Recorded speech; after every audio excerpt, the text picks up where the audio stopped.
मैं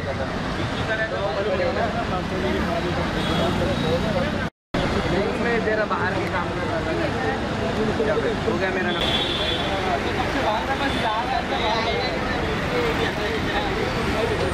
आ जाओ, चलो।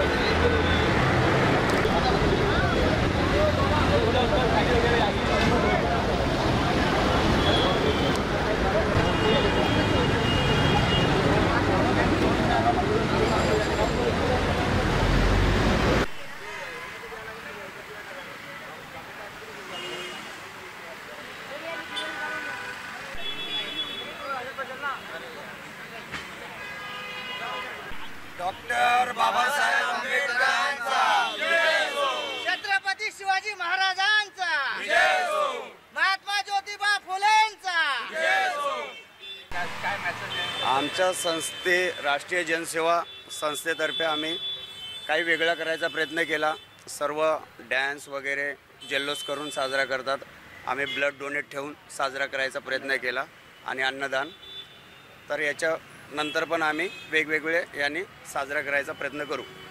लोक भरपूर आले, भरपूर योगदान दिलं, भरपूर डोनेट केलं लोकांनी ब्लड। डॉक्टर बाबासाहेब आंबेडकर जयंतीनिमित्त सर्वांना शुभेच्छा। या ठिकाणी राष्ट्रीय जनसेवा फाउंडेशन रजिस्ट्रेशनचे अध्यक्ष आकाश वानकडे भाऊने या ठिकाणी परमपूज्य डॉक्टर बाबासाहेब आंबेडकर यांचे 134वे जयंतीनिमित्त या ठिकाणी आपण रक्तदान शिबिर या शास्त्रीनगरमध्ये आयोजित केला आहे। या शास्त्रीनगरमध्ये रक्तदान जोडण्यासाठी कमीत कमी 70 ते 80 या ठिकाणी आमचे मेंबर या सुद्धा झालेले आहे। तसेच या ठिकाणी हर वर्षीप्रमाणे कम से कम 10 वर्षाप्रमाणे शास्त्रीनगरमध्ये आकाशभाऊ वानकडे हे परमपूज्य डॉक्टर बाबासाहेब आंबेडकर जयंती साजरी करते आणि डॉक्टर बाबासाहेब आंबेडकरच्या 134व्या दिनानिमित्त आम्ही हार्दिक शुभेच्छा। डॉक्टर बाबासाहेब आंबेडकरांची जयंती आम्ही प्रत्येक वेळेसच नव्या पद्धतीने आम्ही साजरी करतो। या पद्धतीने यावर्षी आम्ही असा विचार केला की आपण काहीतरी नवीन करू, काहीतरी जगाविरुद्ध करण्याचा प्रयत्न केला। आम्ही सकाळी जसं की बाबासाहेब आंबेडकर पूर्ण विश्वाचेच करते आहेत, त्यांनी कोणासाठी तसा दुजाभाव नाही केला।